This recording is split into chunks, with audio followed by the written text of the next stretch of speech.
বিসমিল্লাহির রহমানির রহিম। সম্মানিত দর্শকবৃন্দ, এই মুহূর্তে আমাদের হাতে রয়েছে একটি উইনস্টার বাটন ফোন।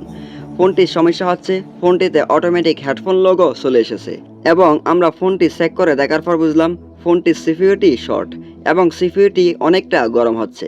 অতএব এই কারণেই হেডফোন লোগোটি চলে এসেছে।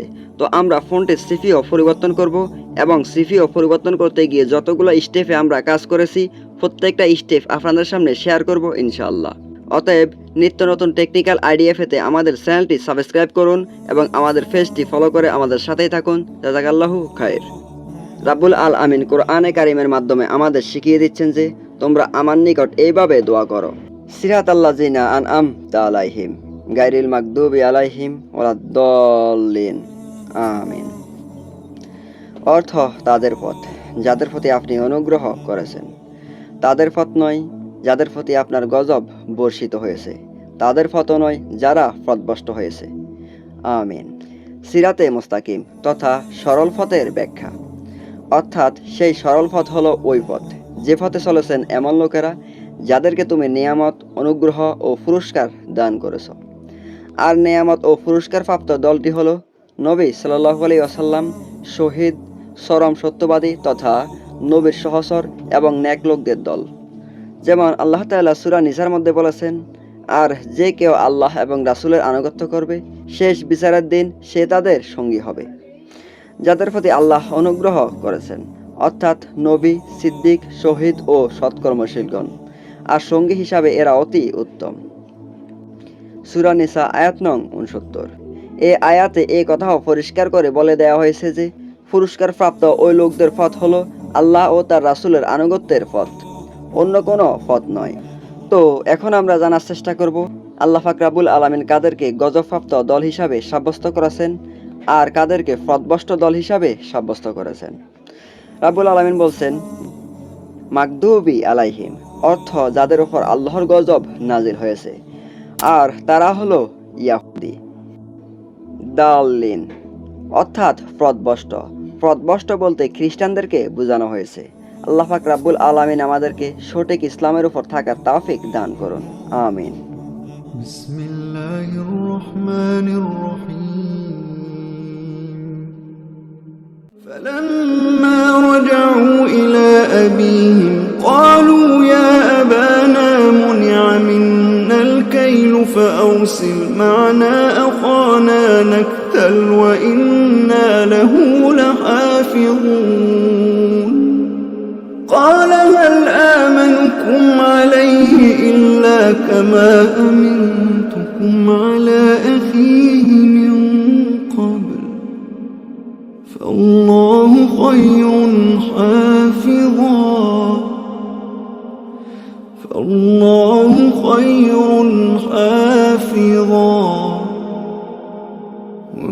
وهو أرحم الراحمين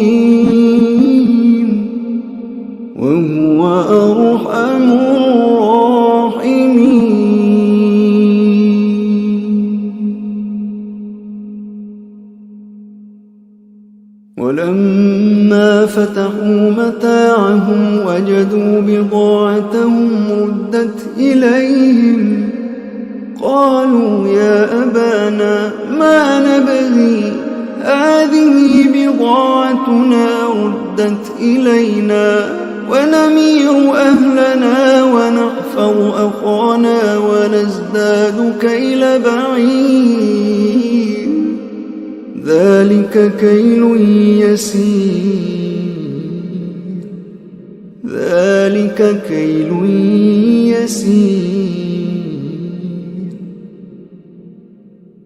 قال لن أرسله معكم حتى تؤتون موثقا من الله لتأتونني به إلا أن يحاط بكم فلما آتوا موثقهم قال الله على ما نقول وكيل وقال يا بني لا تدخلوا من باب واحد وادخلوا من أبواب متفرقة وما أغني عنكم من الله من شيء إن الحكم إلا لله عليه توكلت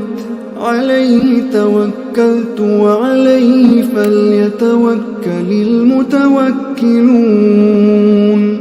ولما دخلوا من حيث أمرهم أبوهم ما كان يغني عنهم من الله من شيء إلا حاجة في نفس يعقوب قضاها وإنه لذو علم لما علمناه ولكن أكثر الناس لا يعلمون ولما دخلوا على يوسف آوى إليه أخاه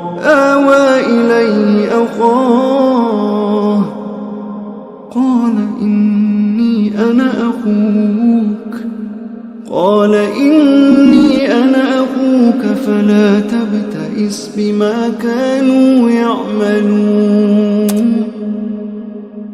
فلما جهزهم بجهازهم جعل السقاية في رحل أخيه ثم أذن مؤذن أيتها العير إنكم لسارقون قالوا وأقبلوا عليهم ماذا تفقدون قالوا نفقد صواع الملك ولمن جاء